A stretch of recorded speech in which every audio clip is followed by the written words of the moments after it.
विश्व में विवेक और दृढ़ता से संपन्न जातियों ने ही शासन किया है। परिस्थितियों को समझने के लिए विवेक चाहिए, परिस्थितियों को संभालने के लिए विवेक चाहिए, परिस्थितियों को अपने अनुकूल करने के लिए विवेक चाहिए। परिस्थितियां यदि प्रतिकूल हों तो अनुकूल आने तक धैर्य रखने के लिए भी विवेक चाहिए, क्योंकि धैर्य का आधार भी विवेक ही तो है। इन सिद्धांतों का पालन करके चोर, डाकू, लुटेरे, ठग, धूर्त, अत्याचारी, नास्तिकों ने भी सिद्धि पाई है, अर्थात कई देशों पर शासन किया है। अपने देश को गुलाम बनाने वालों में गजनवी, खिलजी, बाबर, क्लाइव, हेस्टिंग आदि आदि थे। उनकी पीढ़ियां सैकड़ों में हैं। क्या ये लुटेरे, धूर्त और अत्याचारी नहीं थे? इन्हीं लोगों ने संगठित होकर अपने छल, कपट, धूर्तता और अत्याचार से हमारे ऊपर हजारों वर्षों तक शासन किया था। हमें भेड़ बकरियों की भांति गुलाम बनाए हुए थे और हम भय, स्वार्थ और बुद्धिहीनता से इनकी जय जयकार कर, इनकी सेना में भर्ती हो अपने ही लोगों का गला काट कर इनके शासन को स्थिर करते थे। इन लोगों ने कभी हमें बुद्धिपूर्वक संगठित नहीं होने दिया। हम भावावेश में संगठित होते रहे, कुछ प्राप्त करते रहे और अधिकतर खोते रहे हैं। हम भिखारी बने रहे हैं, भिक्षुओं की भांति इकट्ठे होकर मांगते रहे हैं, कुछ प्राप्त करते रहे।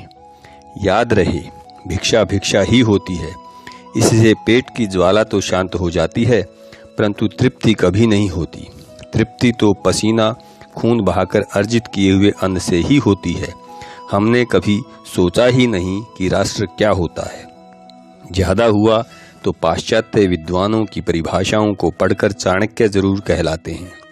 राजनीतिक शिक्षा तो अधिकांश में पाश्चात्य विचारकों के अनुसार ही पढ़ाई जाती है, परंतु दुर्भाग्य से हम अपना जानते नहीं, उनकी यहाँ की परिस्थितियों में उचित नहीं, तो व्यक्ति को पाश्चात्य की तरह बनना पड़ता है।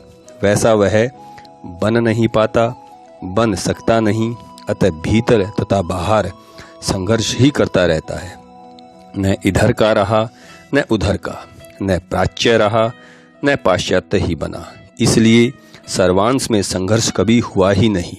संघर्ष की नींव तो पड़ी थी, परंतु इस पर कभी इमारत बुलंद हुई ही नहीं।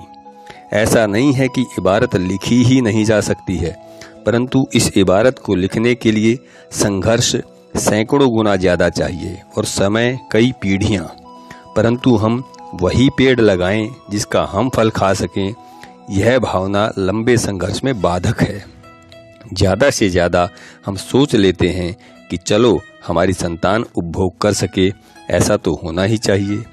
हम दीर्घकाल व्यापी संघर्ष से भयभीत होते हैं, उससे बचते रहते हैं और तात्कालिक कहीं आशा की किरण देखी तो पतंगों की भांति टूट पड़ते हैं, जो प्रकाश को देखकर आ जाते हैं, तो परिणाम भी आपके सामने ही होता है।